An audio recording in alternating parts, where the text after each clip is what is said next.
Hai guys, selamat datang di channel Endesu. Fans pemburu iblis silahkan merapat, karena di video kali ini kita akan membahas lanjutan cerita Kimetsu no Yaiba. Setelah Genya yang hampir menerima serangan fatal yang Sekido lancarkan dari belakang, dan sesaat dia seperti teringat akan masa lalunya. Lebih tepatnya kita mereview manga Kimetsu no Yaiba chapter 115 yang bersumber dari website manga kita, Mangaku atau Komiku. Buat kalian yang belum lihat review chapter sebelumnya, bisa klik link di pojokan atas video ini ya.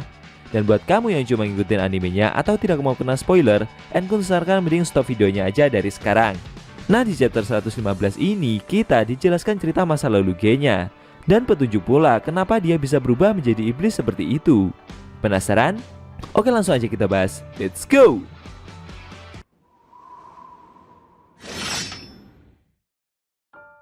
Di awal scene kita diperlihatkan cerita masa lalu Shinozawa Genya. Ibu Genya memiliki tubuh yang kecil. Bahkan saat Genya masih belia, ukuran tubuhnya lebih besar daripada ibunya sendiri. Dia bekerja dari pagi hingga malam. Hal itu membuat Genya seperti tidak pernah melihat ibunya tidur. Di sisi lain, ayah Genya memiliki tubuh yang besar. Sayangnya dia adalah orang yang payah.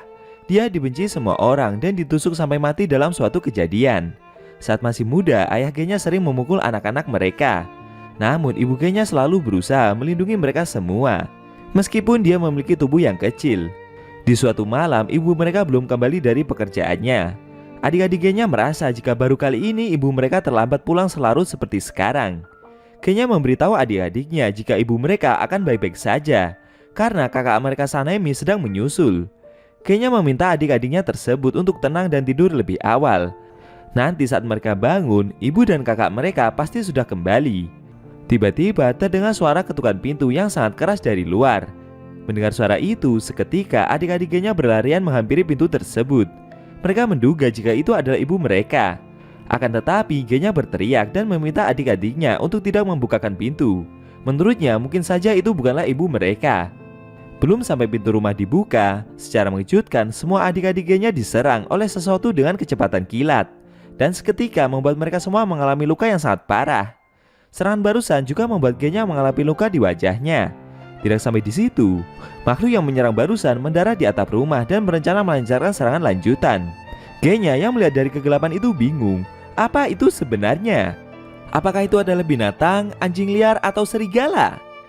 Lokasi rumahnya sangat gelap, sehingga membuat Genya tidak bisa melihat dengan jelas hewan apa yang sebenarnya menyerang mereka. Tapi saat makhluk tersebut kembali mencoba menyerangnya lagi, dengan sigap Sanemi datang dan mendorong makhluk itu keluar dari rumah. Sebelum keluar, Sanemi meminta Genya untuk segera kabur dari tempat tersebut. Dan akhirnya Sanemi mendorong keluar makhluk itu sampai menjauhi rumah mereka.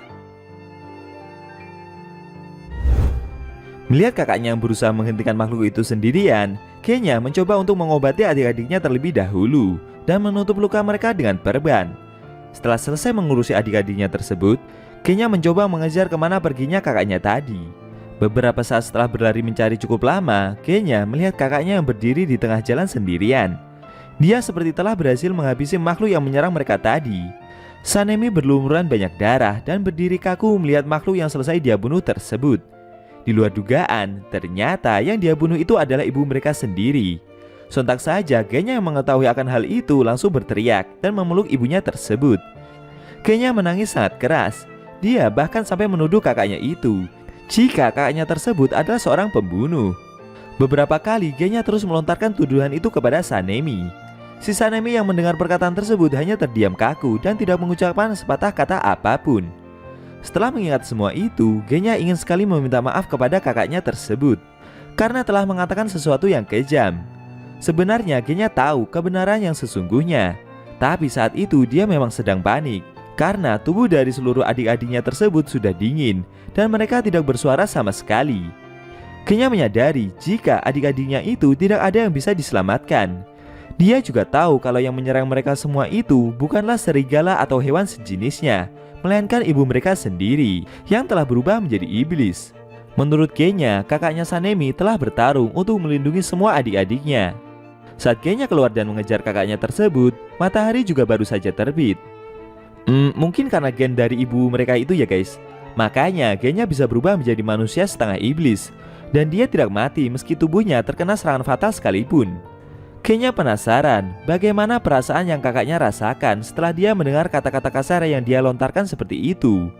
Padahal yang Sanemi lakukan adalah melindungi keluarga mereka juga. Dan seberapa besar derita yang dia rasakan setelah membunuh ibu tercinta mereka sendiri. Sayangnya saat itu Genya malah mencaci kakaknya tersebut yang notabene berusaha melindunginya.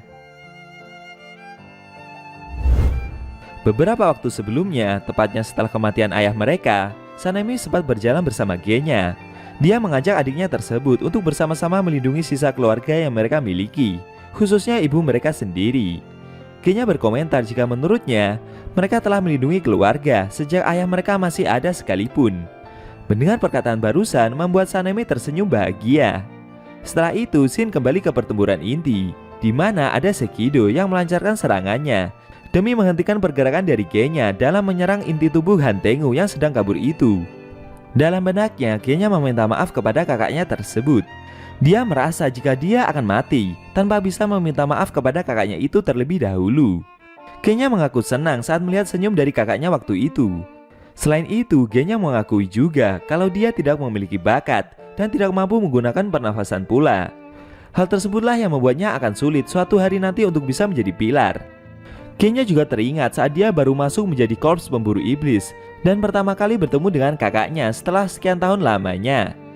Tapi saat itu, dengan tatapan penuh rasa kebencian, Sanemi berkata jika dia menganggap Genya adalah sampah yang tidak berguna. Bahkan pilar tersebut juga meminta Genya untuk keluar dari korps pemburu iblis saja. Setelah mengingat semua itu, Genya jadi berkaca-kaca dan ingin meneteskan air mata.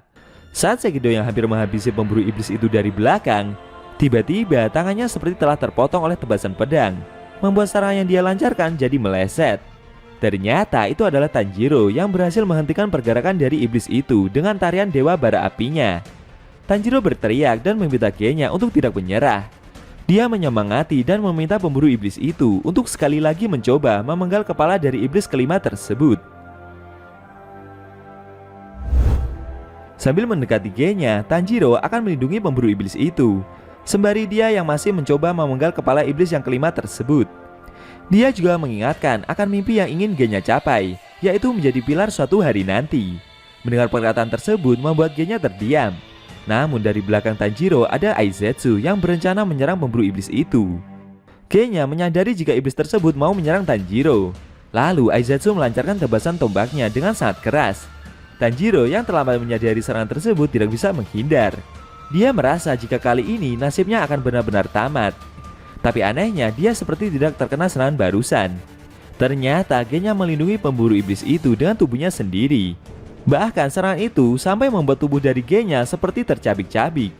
Tanjiro yang dilindungi seperti itu amat sangat terkejut. Tapi sambil menahan luka yang dia derita, Genya meminta Tanjiro untuk ganti posisi dan menyuruh pemburu iblis itu untuk memenggal kepala dari iblis yang kelima tersebut. Karena Genya sendiri tidak mampu untuk memenggal kepala dari iblis yang mereka buru. Mendengar instruksi tersebut, akhirnya Tanjiro berlari mengejar iblis kecil yang sedang kabur itu. Di sisi lain, Genya ganti menyerang para kloningan iblis yang mencoba mengejar Tanjiro dan menembaki mereka secara membabi buta. Di sisi lain, Tanjiro masih terus berlari dan mengejar iblis kecil tersebut. Setelah menemukan kemana perginya iblis Han Tengu kecil itu, Tanjiro segera melancarkan tebasan tarian dewa bara apinya. Seketika serangan tersebut berhasil mengenai leher dari iblis itu, dan secara bersamaan iblis tersebut berteriak kesakitan. Jeritan dari iblis kecil Han Tengu itu menandakan kalau kemenangan pemburu iblis ada di depan mata. Apakah Tanjiro nantinya akan berhasil memenggal kepala dari iblis kelima dan mengakhiri pertempuran yang terjadi? Lalu bagaimana nasib dari Muichiro yang sedang bertarung melawan Gyoko sebelumnya? Sayang sekali scene cerita manga Kimetsu no Yaiba chapter 115 telah berakhir.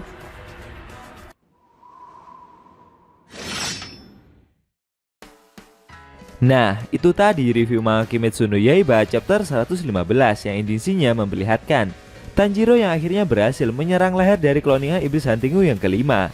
Dan besar kemungkinan setelah memenggal kepala iblis tersebut, Han Tengu akan benar-benar mati. Bagaimana menurut kamu? Jangan lupa tinggalkan komentar kalian ya. Kalau mau nonton review sebelum atau selanjutnya bisa klik link di deskripsi. Linknya udah Mimin taruh di sana kok. Buat kalian yang punya Instagram atau TikTok, jangan lupa follow sosmed Mimin juga ya guys. Oke? Tekan like kalau suka sama video ini dan dislike kalau nggak suka. Jika ada kata-kata dari Enku yang kurang pas, Enku mohon maaf dan sampai bertemu di video review manga Kimetsu no Yaiba selanjutnya.